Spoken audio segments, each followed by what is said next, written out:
Bagaimana kabar kalian hari ini anak-anak? Apakah sehat semua? Sehat semua? Alhamdulillah kalau begitu. Sebelum mulai pembelajaran pada hari ini, Ibu akan mulai dengan berdoa terlebih dahulu. Berdoa mulai. Berdoa selesai. Nah, kita kan sudah berdoa. Sekarang Ibu minta kalian tengok ke kiri dan kanan kalian, ke teman-teman kalian. Apakah lengkap semua? Apakah ada yang tidak masuk anak-anak? Oh, lengkap semua ya? Ya, berarti pada hari ini pembelajaran dengan siswa yang genap yaitu berapa? 16 siswa. Benar sekali. Nah, sebelum masuk ke materi pembelajaran pada hari ini, Ibu mau tanya sekilas tentang pembelajaran di minggu lalu. Minggu lalu itu kita belajar tentang apa sih anak-anak? Iya benar, minggu lalu adalah pembelajaran tentang kalimat langsung dan juga kalimat tidak langsung. Apakah ada di sini yang bisa menjelaskan kalimat langsung itu apa? Iya Putri, silahkan. Iya benar sekali, pintar Putri. Kalimat langsung itu adalah kalimat yang diucapkan oleh pembicara kepada orang yang dituju. Iya, seperti itu. Contohnya adalah Adi berkata, Benny, tunggu aku. Nah, itu adalah contoh kalimat yang langsung. Kalau kalimat yang tidak langsung nih, ada yang masih ingat apa itu? Iya, silahkan Siska. Benar sekali Siska, kalimat tidak langsung adalah kalimat yang diutarakan kembali dalam bentuk berita. Contohnya, kalau kalimat yang langsung tadi kan, Benny tunggu aku gitu. Nah, kalau diubah ke kalimat yang tidak langsung adalah Adi berkata kepada Benny untuk Benny menunggu Adi dalam perjalanan ke sekolah. Seperti itu ya, misalnya. Anak-anak hebat sekali masih ingat semua yang Ibu ajarkan pada minggu lalu. Nah, jadi sekarang kita dapat melanjutkan ke pembelajaran berikutnya, yaitu hari ini kita akan belajar tentang majas. Bu, apa sih majas itu? Nah, itu kita jelaskan ke materi yang akan Ibu sampaikan. Untuk tujuan pembelajaran pada hari ini adalah kalian diharapkan mampu untuk mengetahui jenis-jenis majas dan juga kalian diharapkan mampu untuk mengidentifikasi jenis-jenis majas yang ada dalam sebuah kalimat cerita. Seperti itu, dapat dipahami anak-anak? Dapat, ya oke. Kita masuk ke jenis-jenis majas. Ibu akan memberikan sedikit pengertian tentang majas agar kalian lebih paham nantinya. Majas adalah gaya bahasa yang digunakan oleh penulis untuk menyampaikan pesan dan pesannya di dalam cerita agar diterima baik oleh pembaca. Nah, majas ini bertujuan untuk membuat cerita atau karya sastra yang dibuat penulis agar menjadi lebih indah dan lebih berkesan. Nah, dalam majas ini biasanya terdapat makna yang kiasan atau makna yang tidak langsung. Nah, karena tujuan majas itu untuk memperindah tulisan, maka majas ini kerap kali digunakan oleh penulis untuk menulis karya sastra. Seperti contohnya untuk menulis puisi, untuk menulis dongeng, menulis novel, cerita pendek, dan lain-lain.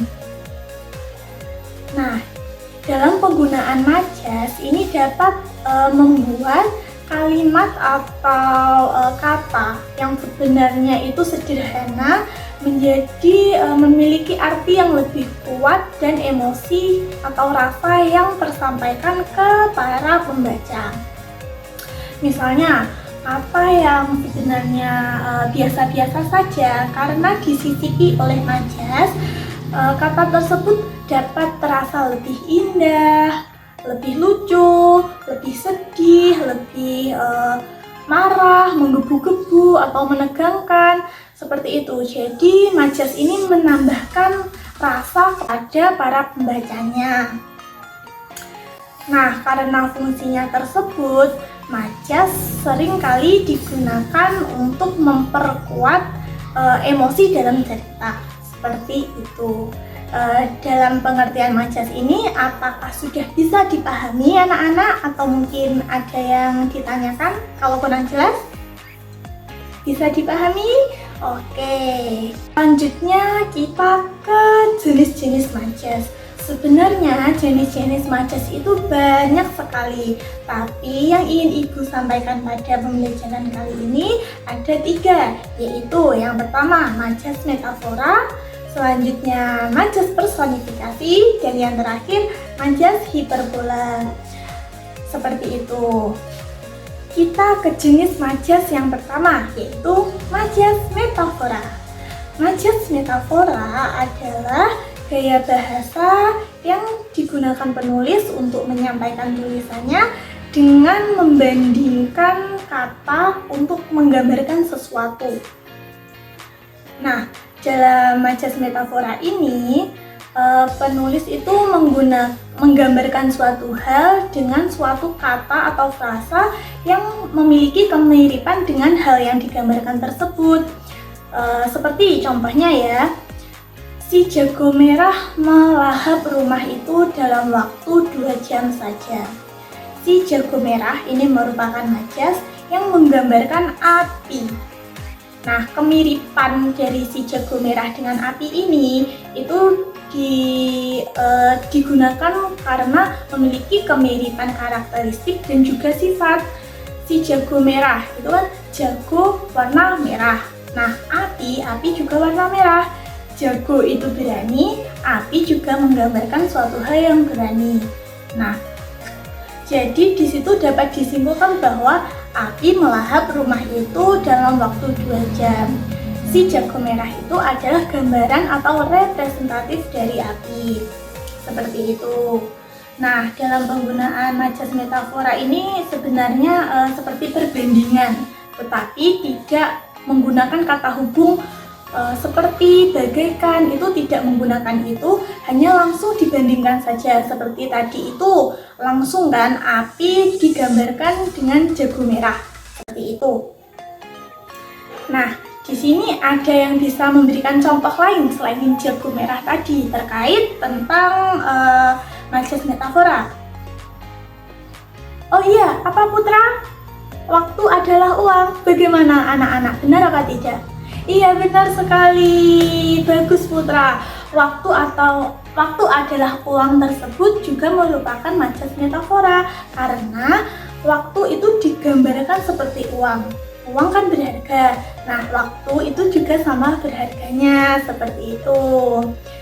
Oke, tepuk tangan untuk Putra. Selanjutnya kita masuk ke jenis majas yang kedua, yaitu majas personifikasi. Majas personifikasi adalah gaya bahasa atau majas yang menggambarkan benda mati, hewan, atau hal abstrak lainnya menjadi memiliki kemampuan seperti manusia atau mungkin sifat seperti manusia, atau juga bisa hal-hal atau kegiatan yang biasa dilakukan oleh manusia. Nah, tujuan majas personifikasi ini adalah untuk memberikan kesan hidup atau pesan yang agar pesannya itu mudah disampaikan kepada pembaca karena memberikan kesan hidup kepada benda-benda mati. Seperti itu anak-anak. Bisa dipahami pengertiannya? Bisa? Pintar. Nah, untuk contohnya Ibu beri contoh radio saja. Radio mendendangkan lagu setiap sore dengan nyaring. Nah, radio mendendangkan lagu. Yang biasanya berdendang lagu itu kan manusia. Radio apa bisa mendendangkan lagu? Kan tidak ya.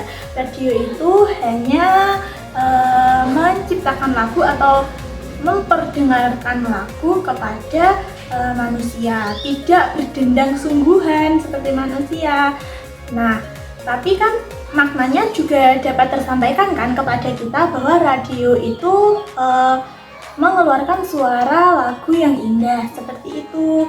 Jadi makna yang sebenarnya itu kata yang sebenarnya itu kemampuan manusia itu dimasukkan kepada benda-benda mati. Itu adalah contoh dari majas personifikasi. Nah, di sini ada yang bisa memberikan contoh majas personifikasi lainnya? Anak-anak ada yang bisa? Oh iya, bagaimana? Putri lagi? Iya, bagaimana Putri? Iya, benar sekali Putri. Angin itu berbisik lirih ke arah tubuhku. Nah, angin berbisik kan tidak bisa ya. Berbisik itu kan biasanya kemampuan manusia yang dilakukan dengan berbisik pelan-pelan seperti itu. Nah, makna dari angin yang berbisik itu adalah angin yang meniup ke arah tubuh kita seperti itu. Seperti itu kan Putri?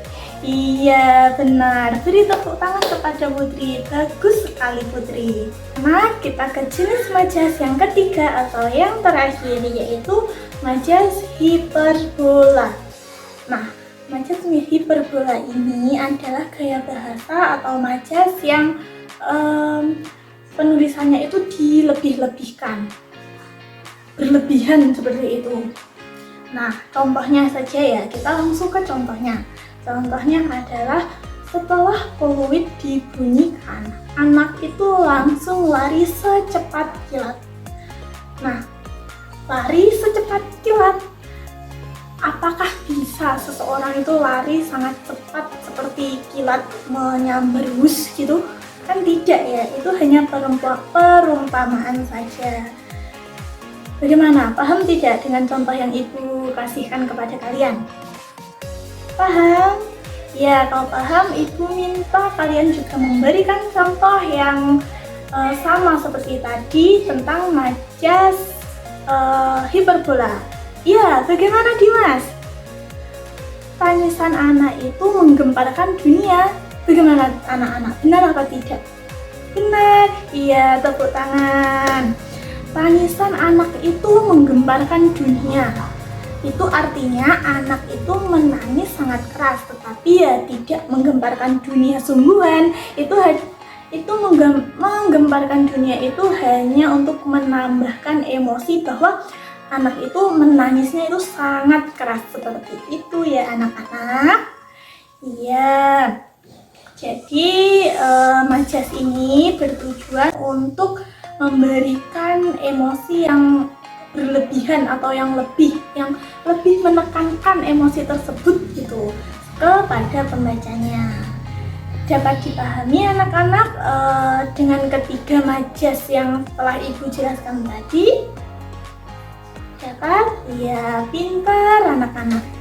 Nah, jadi kita kan tadi sudah belajar tentang pengertian majas dan juga jenis-jenis majas ya. Nah, sekarang Ibu memberikan kalian teks cerita singkat yang di dalam teks itu terdapat jenis-jenis majas tadi. Nah, kalian temukan majas yang ada dalam teks singkat tersebut dan kalian golongkan termasuk majas apakah itu, dan juga kalian beri maksud atau pengertian dari majasnya itu.